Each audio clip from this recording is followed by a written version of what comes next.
السلام علیکم ورحمۃ اللہ وبرکاتہ۔ میرے پیارے پیارے بچوں، کیسے ہیں آپ؟ اللہ سبحانہ و تعالیٰ سے بہت ساری دعائیں ہیں۔ اللہ تعالیٰ آپ کو خوش رکھے، صحت تندرستی دے، آپ کے ایمان میں اضافہ کرے اور آپ کو بہت سارے نیک اعمال کرائے، آپ کو دنیا میں بھی عزت ملے اور آخرت میں بھی، آمین۔ چلیں پیارے بچوں، دعا مانگتے ہیں آپ۔ رب اشرح لی صدری ویسر لی امری واحلل عقدۃ من لسانی یفقہوا قولی ربنا زدنا علما، آمین۔ میرے پیارے بچوں، آج کی حدیث تو دل خوش کر دینے والی ہے۔ وہ یہ ہے، قال رسول اللہ صلی اللہ علیہ وسلم خیرکم من تعلم القرآن وعلمہ، تم میں سے سب سے بہترین وہ لوگ ہیں جو قرآن کو سیکھتے ہیں اور اس کو سکھاتے ہیں۔ پیارے بچوں، مسلمان تو سارے کے سارے اچھے ہیں، نماز بھی پڑھتے ہیں، سچ بولتے ہیں، لوگوں کی مدد کرتے ہیں، حتیٰ کہ پودوں اور جانوروں کا بھی خیال رکھتے ہیں، مگر یہاں پر رسول اللہ صلی اللہ علیہ وسلم نے سب مسلمانوں میں سے بہترین لوگوں کا ذکر کیا ہے، اور وہ لوگ ہیں جو قرآن کو سیکھتے اور سکھاتے ہیں۔ میرے پیارے بچوں، اور بھی احادیث ایسی ہیں جس میں یہ پتہ چلتا ہے کہ جو دین کو سیکھنے کے لیے سفر کرتا ہے، یعنی کہیں پر بھی جاتا ہے، تو اللہ سبحانہ و تعالیٰ اس کے لیے جنت کا راستہ آسان کر دیتے ہیں، اور فرشتے اپنے پر اس کے آگے بچھاتے ہیں اس کی عزت کرنے کے لیے۔ یعنی آپ نے ضرور دیکھی ہوگی اس دنیا میں کہ کوئی بادشاہ کہیں سے کسی دوسرے ملک میں جاتا ہے تو اس کو ریڈ کارپٹ ویلکم ملتی ہے۔ یہاں پر اللہ کی نورانی مخلوق جو ہے وہ اپنے پر، وہ جو طالب علم جا رہا ہوتا ہے دین سیکھنے کے لیے، اس کے قدموں کے نیچے اپنے پر بچھا دیتے ہیں۔ کتنی شان ہوگی، ہے نا؟ ہم کو نظر تو نہیں آتے لیکن وہ ہماری عزت کرتے ہیں۔ اچھا، پہلے اس کو دیکھیں کہ جب ہم قرآن کو سیکھنا کیا ہے، جب ہم قرآن کو پڑھنا سیکھتے ہیں، اس کے الفاظ کو بولنا سیکھتے ہیں، تو ایک ایک حرف پر 10 نیکیاں ملتی ہیں۔ ہم تو 1-2 پیجز پڑھ کر ہی ملینر بن جاتے ہیں۔ پھر جب اس کو سمجھتے ہیں کہ اللہ سبحانہ تعالیٰ ہمیں کیا کرنے کے لیے کہہ رہے ہیں، تو ہمیں بہت ساری نیکیوں کے کرنے کے طریقے پتہ چلتے ہیں، بہت سارے پیغمبروں کی زندگی کے بارے میں پتہ چلتا ہے کہ انہوں نے کیسے کوششیں کی، اللہ تعالیٰ کے راستے پر چلے، اور پھر جب ان کے ساتھی کم بھی تھے تب بھی کامیاب وہی ہوئے۔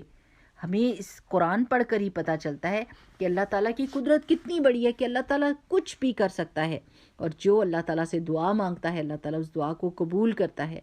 قرآن ہی تو پڑھ کر ہمیں عبادت کے بھی طریقے پتہ چلتے ہیں کہ ہم اللہ تعالیٰ کو کیسے خوش کریں، کون سے اچھے کام کریں کہ اللہ سبحانہ تعالیٰ خوش ہو اور ہم اپنے بہترین گھر جنت میں جائیں۔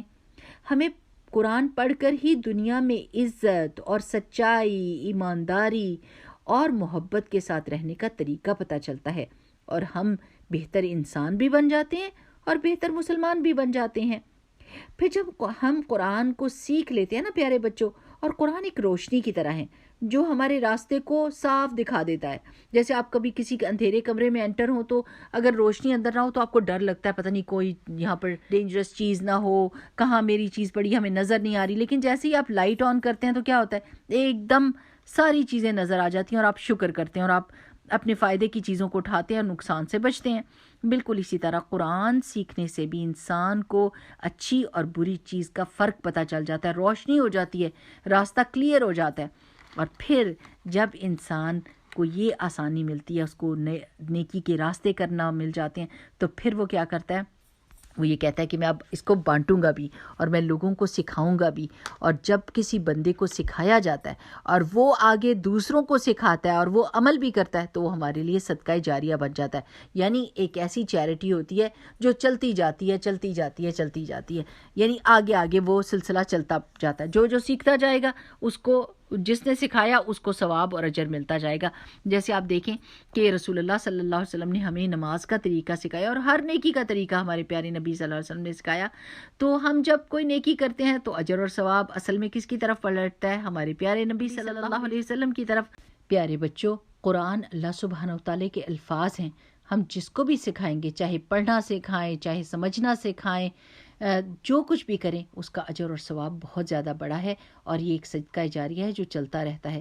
اس کے لیے ہم کو دعا کرنی چاہیے کہ اللہم اجعل القرآن ربیع قلبی و نور صدری، اللہ سبحانہ تعالیٰ اس قرآن کو ہماری دلوں کی بہار بنا دے اور ہمارے سینوں کا نور بنا دے، آمین۔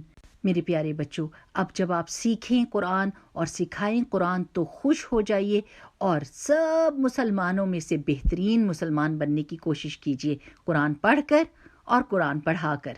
ٹھیک، انشاءاللہ پھر ملیں گے. سبحانک اللہم و بحمدک نشہد ان لا الہ الا انت نستغفرک و نتوب الیک. السلام علیکم ورحمۃ اللہ وبرکاتہ.